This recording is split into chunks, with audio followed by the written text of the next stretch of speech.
आपल्यासोबत राष्ट्रवादी काँग्रेसचे आमदार अमोल मिटकरी आहेत। काल ज्या प्रकारे तुम्ही मरीन ड्राईव्ह पोलीस स्टेशनला जाऊन तक्रार केली आणि DGCAच्या अधिकाऱ्यांवर कारवाई होईल असं तुम्ही म्हणालात, तो आता SIT कडे तक्रार वर्ग केली आहे। पोलिसांचं म्हणणं आहे की SIT या सगळ्याचा तपास करत आहे, त्यामुळे तुम्ही जी मागणी केली आहे ती SIT कडे वर्ग करा।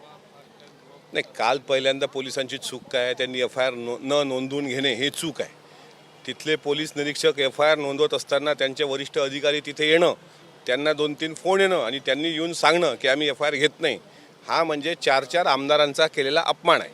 आता त्यानंतर जर ही जाग येऊन SIT कडे तो तक्रार वर्ग केली असेल तर आता CID चौकशी, SIT चौकशी याला किती टाईम लावणार?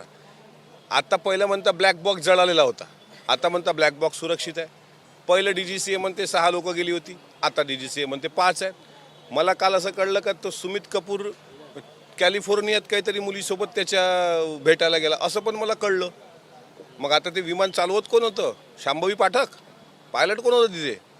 म्हणजे हे जर तरचे प्रश्न। आणि मला असं वाटते आदरणीय मुख्यमंत्री महोदयांनी पण त्यावर सांगितलेलं आहे की आम्ही त्याचा तपास लवकरात लवकर करू। लवकरात लवकर या शब्दाला किती वर्ष लागतात? 1 महिना, 6 महिने, 12 महिने, 2 वर्ष?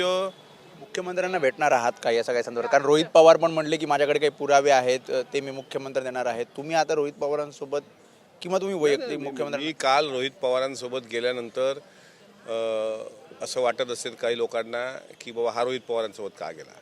मी तुम्हाला स्पष्ट सांगतो तुमच्या चॅनलवर, आमदार रोहित पवार जे लढा लढतायत ते कुठल्याही आमदारांनी जर लढा तरी मी जाणार। अगदी MIMचा आमदार असो का काँग्रेसचा आमदार असो, त्यांना पण अजितदादांनी भरभरूनच दिलं।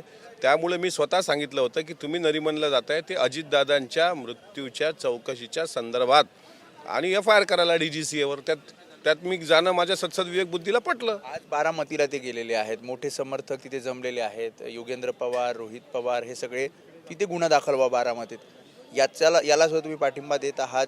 ज्या काही हो, बारामतीमध्ये त्यांनी रीतसर, आता कसं आहे ती गोजूबाई माळरान जे आहे ते बारामती पोलीस स्टेशनच्या हद्दीमध्ये येतं, त्यामुळे इथेही काही त्यांना 0 फाईल करून तिथं पाठवायला काही हरकत नव्हती। पोलिसांचं वागणं फार संशयास्पद होतं, पण आज ते बारामतीला जर गेले आहेत तर ते FIR त्यांना घ्यावीच लागेल पोलिसांना आणि ते घेतील। त्याच्यामुळे त्या लढ्यात पण आम्ही आहोतच ना। मी फिजिकली तिथे नाही, पण मी त्यांना स्पष्ट सांगितलं आणि तुमच्या मीडियासमोर सांगतो की तुमच्या या लढाईमध्ये तुमचा राजकीय प्लॅटफॉर्म वेगळा आहे, माझा राजकीय प्लॅटफॉर्म वेगळा आहे। तुमची मतांतरं, माझी मतांतरं वैचारिक असू शकतात, राजकीय असू शकतात, पण अजितदादांसाठी आपण सगळ्यांनी एक आलं पाहिजे हे मी बोललो। आज राष्ट्रीय अध्यक्ष आपल्या पक्षाचा निवडला जाणार आहे, कशा प्रकारची प्रक्रिया असणार आहे? साधारणपणे किती वाजता हे सगळी प्रक्रिया? आम्हाला सर्व आमदारांना दुपारी 4:30ला वरळी डोम या ठिकाणी बोलावलेलं आहे। ती प्रक्रिया अर्थातच पक्षाच्या वरिष्ठ नेत्यांना माहीत आहे, पण राष्ट्रीय अध्यक्ष म्हणून आदरणीय सुनेत्रा वहिनी यांची एकमुखानं निवड होईल, त्याकरताच आम्हाला बोलावलेलं आहे। एकमतानं एकमुखानं निवड। त्यामुळे हे होते अमोल मिटकरी, त्यांनी विविध विषयांवर आपली प्रतिक्रिया दिलेली आहे। कॅमेरामॅन सचिन शिंदे समीप वेदांत नाईब, ABP माझा, मुंबई। ABP माझा, उघडा डोळे बघा नीट।